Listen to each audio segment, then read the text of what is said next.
Estão a ver a versão para o YouTube do podcast Somos Inovação. Juntem-se a nós para explorar como a inovação, as novas tecnologias e a criatividade humana podem melhorar as nossas vidas. O futuro chama.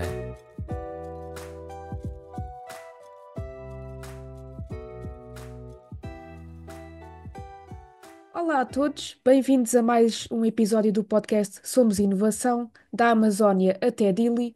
Hoje o nosso tema é inovação na educação e connosco temos Alexandre Magno Fernandes Moreira, o maior especialista brasileiro em Direito da Educação e Direitos da Família, advogado, professor e autor de vários livros, nomeadamente sobre o homeschooling, doutorando na Universidade de Leuven, procurador no Banco Central do Brasil e secretário-geral da Education Law Association. Muito obrigada, Alexandre, por estar aqui connosco.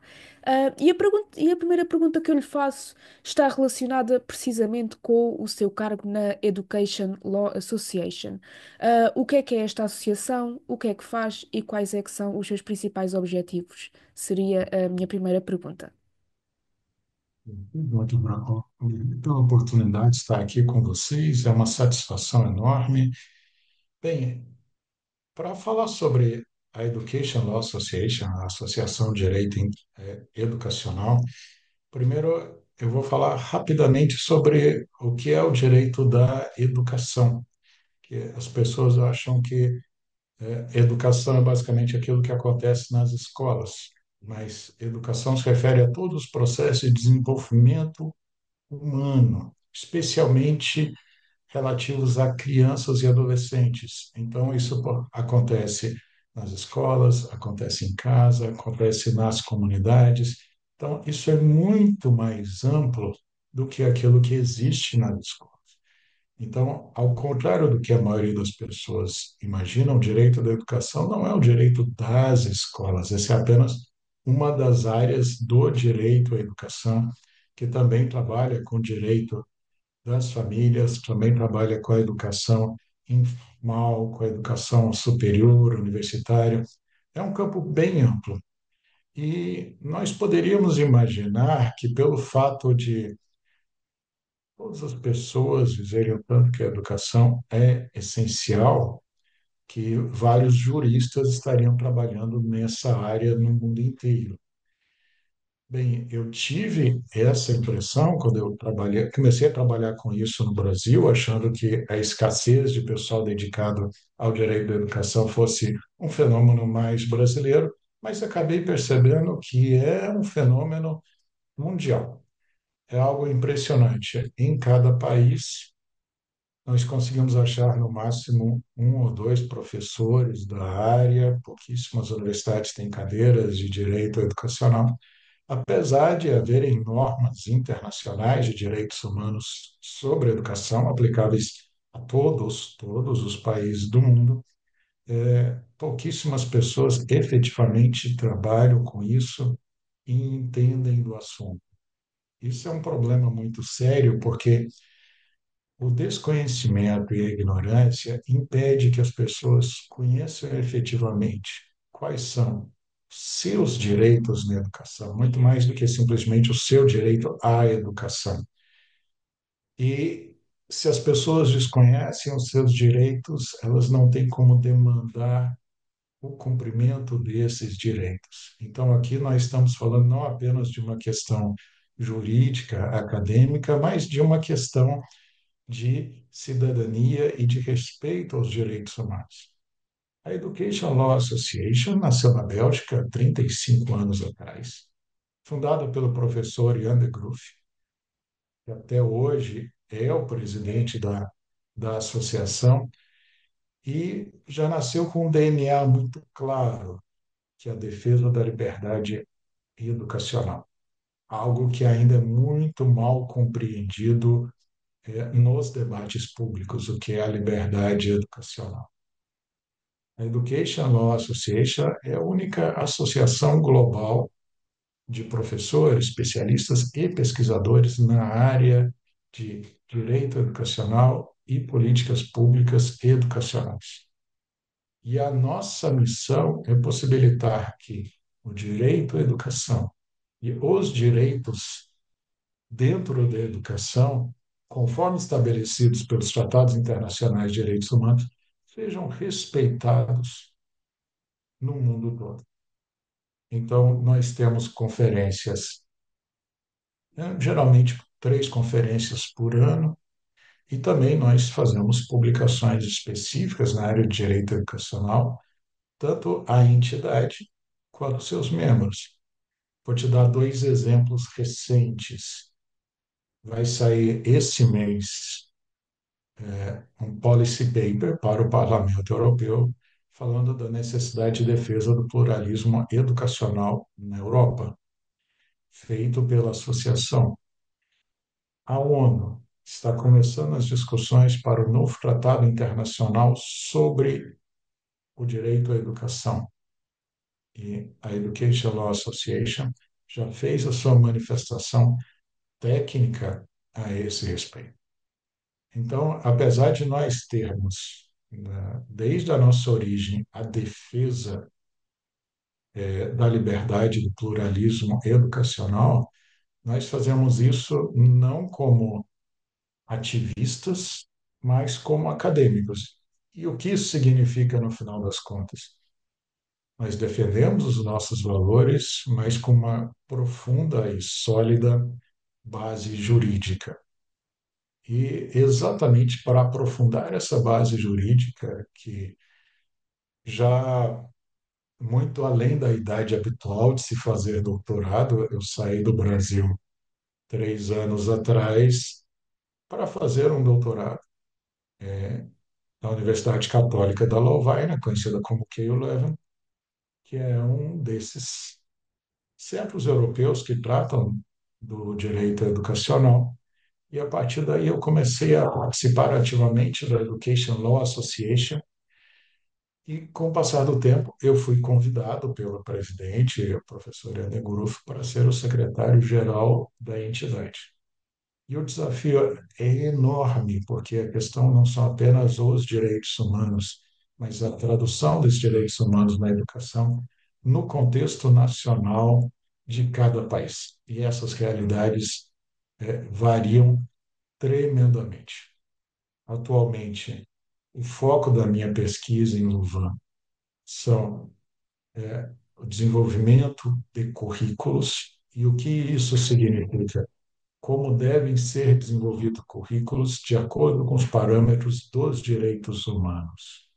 Então, fala-se muito de incluir direitos humanos nos currículos como matéria, mas o que eu me pergunto é como seria feito um currículo de acordo com toda a estrutura determinada pelos tratados internacionais de direitos humanos. E aqui eu falo de todos os conteúdos, objetivos, avaliações, pedagogias. Por exemplo, como uma provocação que eu faço. Aprender matemática é um direito humano? É engraçado, ninguém tem essa resposta.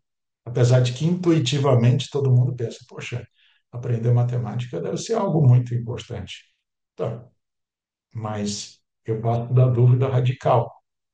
Tá bom, mas por que seria um direito humano? Qual a necessidade que a gente tem de matemática? Qual a matemática necessária? Qual a pedagogia necessária? E tudo isso com caráter altamente humanístico de pensar que a função da educação, aliás, a educação não é um fim em si mesmo, ela tem uma função, e a função é servir ao desenvolvimento do ser humano. Então, nesse exato momento, é isso que nós estamos fazendo, e nós temos um foco na pesquisa e no treinamento em direito educacional. Muito obrigada. Então, só aqui para confirmar, portanto, a área de atuação da Education Law Association é mesmo internacional. Apesar de estar na Bélgica, da sede ser na Bélgica, é mesmo internacional, é mesmo um foco internacional no mundo inteiro. Exatamente, nós temos representantes em todos os continentes. Muito bem.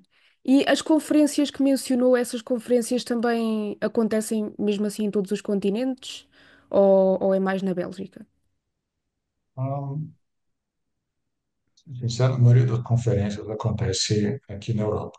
Ok, Nem tanto na Bélgica, mas as últimas aconteceram na Espanha, na Hungria, em Portugal,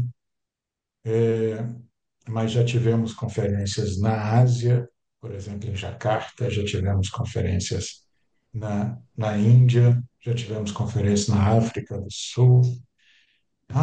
Ainda precisamos fazer uma conferência no continente americano e na Oceania, mas chegaremos. mas muito bem, é mesmo internacional. Sim, sim. Sim. E eu agora, a próxima pergunta que lhe faço, isto é o podcast Somos Inovação, então também para trazer aqui a questão da inovação, de acordo com a sua perspectiva e com a perspectiva também da Education Law Association, o que é um sistema de educação inovador? O que é um país, o que é que seria um país inovador em termos de educação?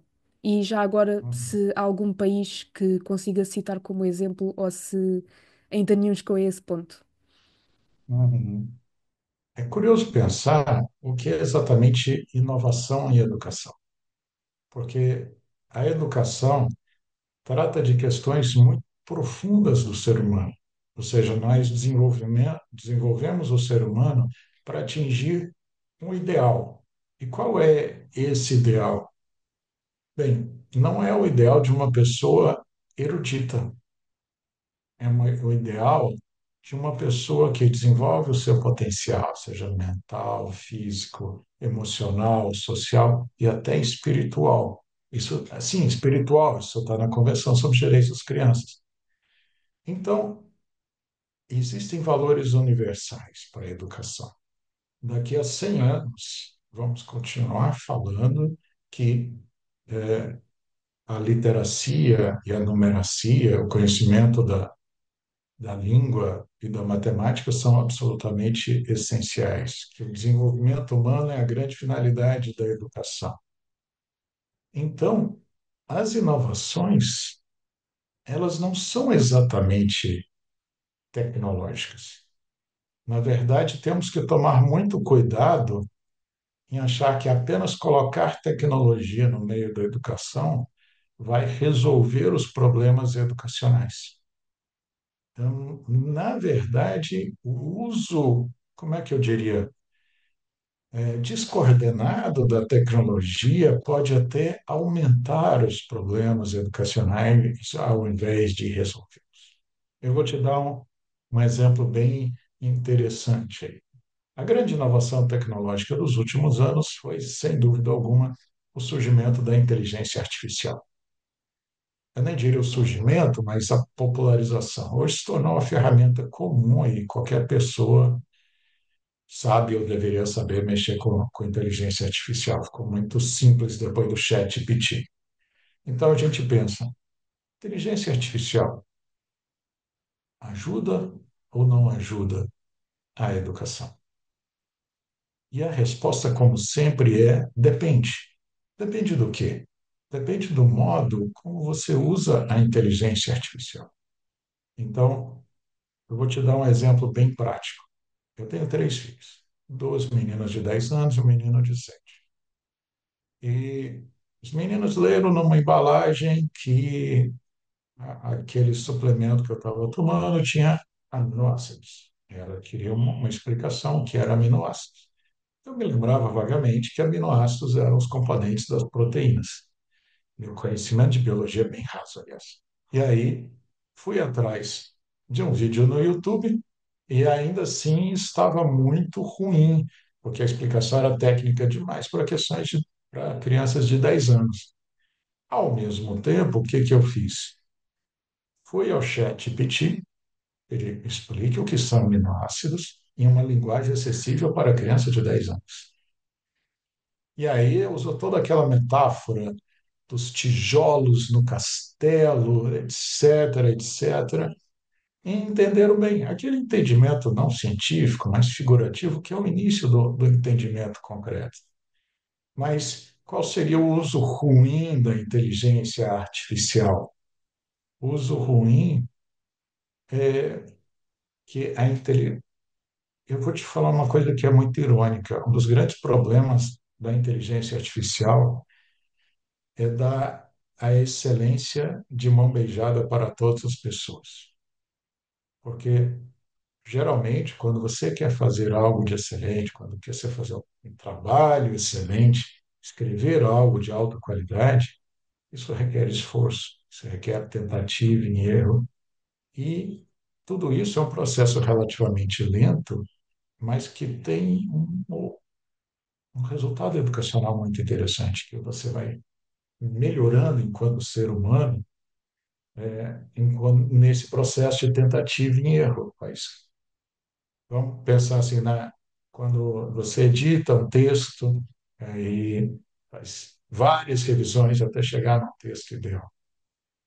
Bem, isso demora muito, mas significa que nesse processo a pessoa está aprendendo a escrever melhor. E aí, qual é o problema hoje? Nós não precisamos mais escrever bem, porque hoje tem o ChatGPT, tem um programinha legal que eu mesmo uso em inglês, o Grammarly, que só coloca o comando improve this, isso aqui, e já fica bem melhor.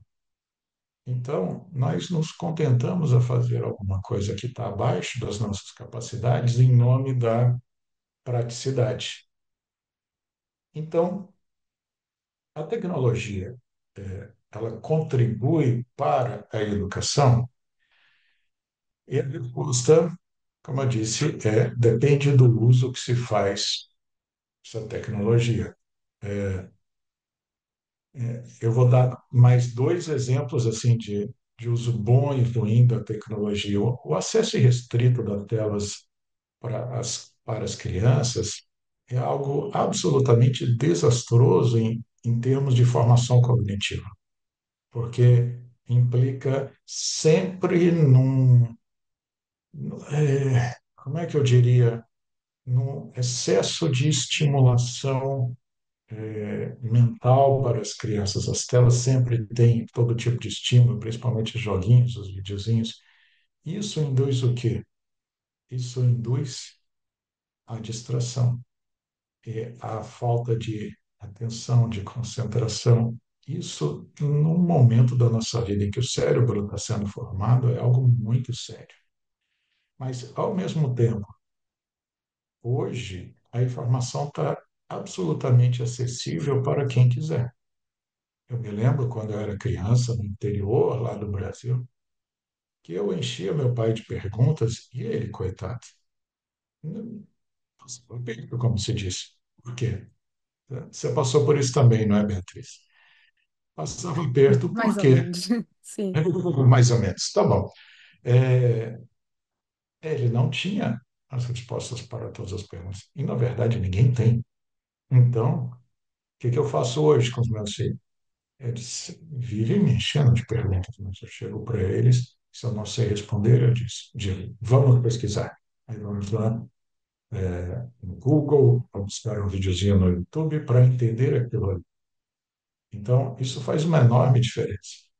O único recurso que eu podia pesquisar na minha casa há 35, 40 anos atrás era o dicionário de português e a enciclopédia Barça, para vocês verem o tanto que mudou. Então, a inovação tecnológica é excelente para o acesso à informação e a democratização da educação. Quer dizer o seguinte: qualquer interesse que uma criança tenha hoje pode ser respeitado e amplificado com o apoio dos pais, porque hoje a informação ela está bastante disponível. E isso é algo fantástico. Então, para resumir, na minha opinião, o grande valor da tecnologia e da inovação hoje na educação é permitir que a educação seja a mais personalizada possível, de acordo com os interesses, talentos e até de acordo com as dificuldades e deficiências de cada pessoa. E isso é algo fantástico. e sem precedentes na história humana.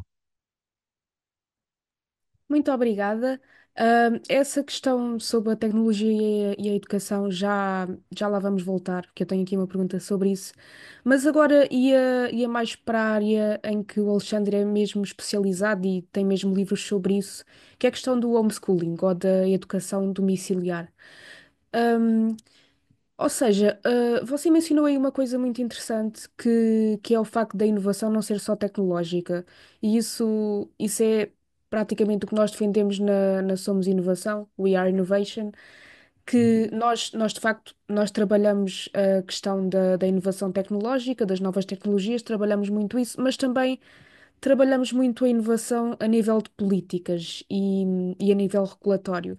E então, relativamente à questão do homeschooling, que desafios, pelo menos na Europa e no Brasil, que imagino que sejam as áreas que domina mais, quais é que são os principais desafios que o homeschooling enfrenta hoje em dia, nomeadamente a nível regulatório e a nível de leis, quais são os principais desafios, que o homeschooling enfrenta e que inovações regulatórias e a nível de políticas é que poderiam ser feitas para de facto o homeschooling ser, ser mais acessível e mais fácil?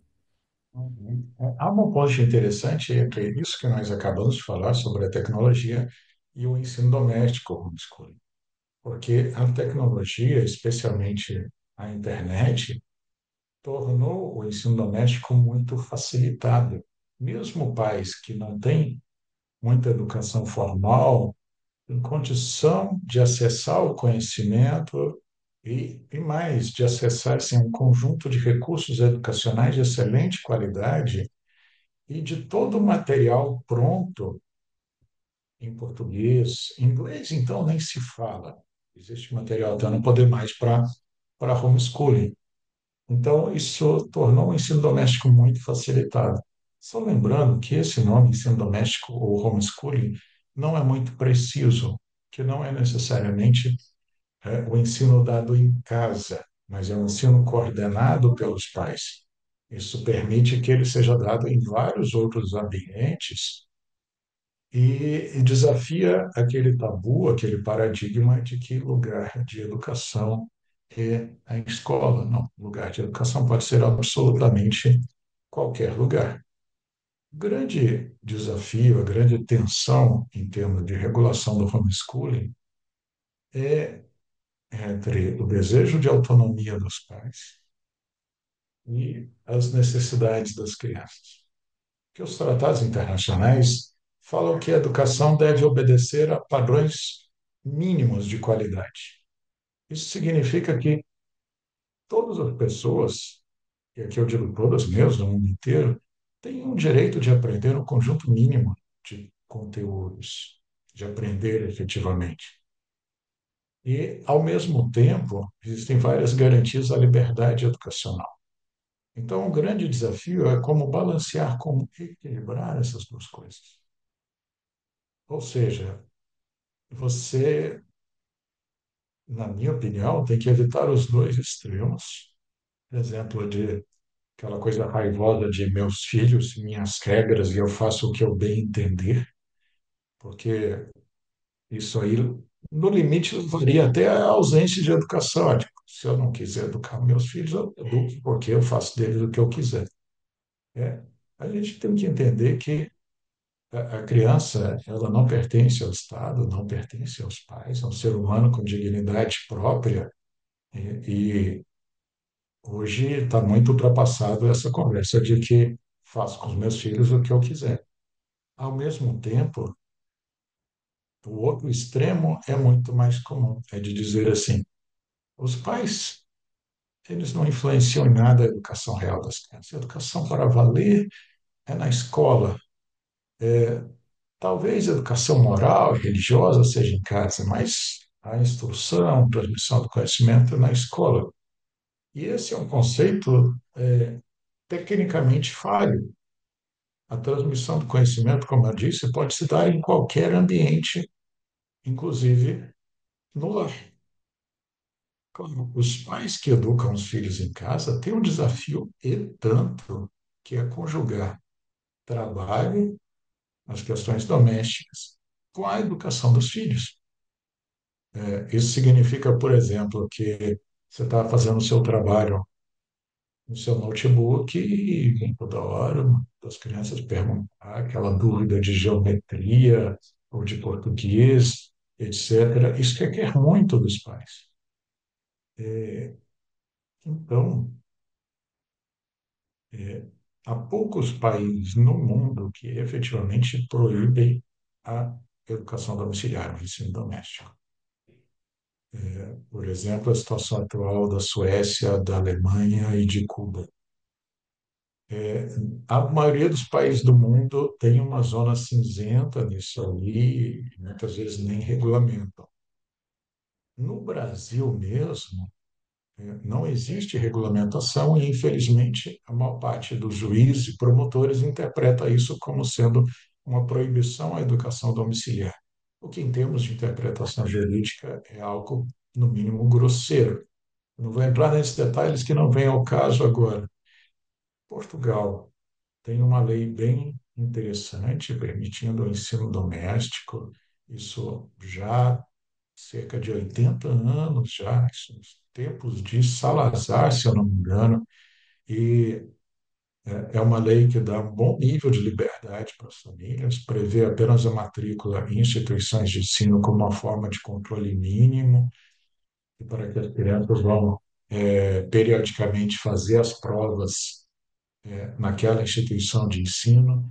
Então, é um sistema interessante e a grande questão da educação doméstica no mundo inteiro é como conjugar a autonomia dos pais e as necessidades das crianças e o que inclui as necessidades de um currículo nacional, como, por exemplo, conhecimentos de literacia, numeracia, ciência, geografia e história. Muito obrigada.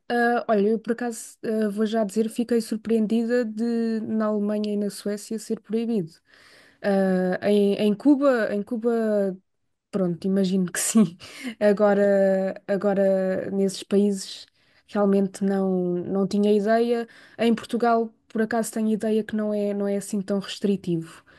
E agora que falou nos países, eu por acaso tinha aqui uma pergunta. A Somos Inovação é um podcast que pretende mesmo chegar ao mundo lusófono todo. Então, nos países lusófonos, pronto, em Portugal já referiu, mas no Brasil, nos países africanos de língua oficial portuguesa, mesmo em Timor, se tiver algo a dizer sobre isso, que comentário é que faria aos sistemas educativos dos países lusófonos? Há algum que gostaria de destacar? Uh, Particularmente na questão do homeschooling, já vi que em Portugal considera que é um bom exemplo. Tem mais algum comentário a fazer a algum país lusófono que gostasse de destacar? Beatriz, em primeiro lugar, eu preciso reconhecer minhas limitações aqui. Eu tenho um profundo conhecimento sobre a realidade brasileira, algum conhecimento sobre a realidade portuguesa e pouco sobre os demais países lusófonos. Mas, fazendo a comparação aqui, é uma situação curiosa na educação doméstica entre Brasil e Portugal, porque a maior parte das autoridades públicas no Brasil considera que o ensino doméstico é ilegal, mas mesmo assim o ensino doméstico tem crescido cada vez mais. Hoje não existem números oficiais, mas são dezenas de milhares de famílias. Em Portugal, a despeito da permissão legal, o movimento ainda é muito pequeno, provavelmente 1.500 famílias, e algo que me chamou a atenção, bastante desmobilizado também no país. Uma grande liderança do movimento aí em Portugal chegou a me dizer que é muito difícil mobilizar as pessoas no país.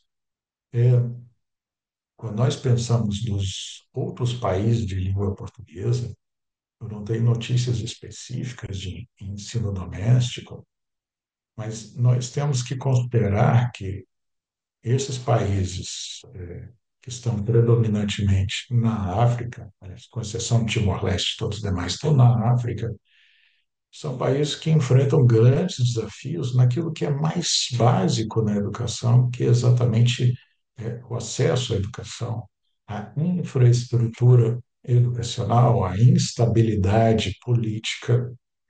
Então, se fosse para fazer um ranking dos países lusófonos na área de educação, considerando qualidade e liberdade educacional, sem dúvida nenhuma, Portugal estaria em primeiro lugar. Agora, o que eu vou falar talvez te surpreenda, eu não colocaria o Brasil em segundo lugar.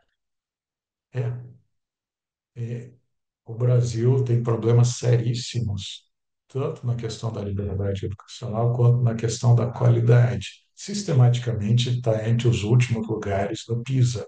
Eu sei, a colocação de Portugal também não é muito boa, mas o Brasil está competindo pelos últimos Ah, não lugares. sabia, estava nos últimos. Por É, acaso, nos ela últimos, não, no PISA não tinha ideia. Ok. Fica aqui a é, é um, informação, então. é um, eu não me lembro do ranking atual, mas está entre os 5 piores do mundo do PISA. É claro que existe uma profunda desigualdade educacional no Brasil. Nós temos excelentes opções, mas a imensa maioria da população, especialmente da população mais pobre, tem serviços educacionais de péssima qualidade, que acabam sendo, no final das contas, anti-educacionais.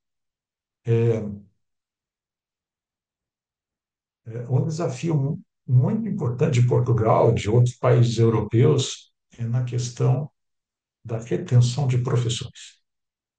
Eu quero dizer, a carreira de professor em Portugal e também na Europa em geral não está, digamos, muito atraente. Então, cada vez menos jovens se interessam em ser professores de ensino fundamental, por exemplo. Isso já está se refletindo em várias escolas que, às vezes, simplesmente não têm professores de determinadas matérias. Agora, o segundo lugar que eu chamaria atenção, assim, no mundo lusófono, é um paizinho pequeno, mas que teve enormes avanços na educação desde a sua independência. Tem ampla liberdade educacional e a infraestrutura educacional muito boa, o índice de alfabetização mais de 90%. E o que eu sugiro para prestar atenção a esse paizinho é Cabo Verde.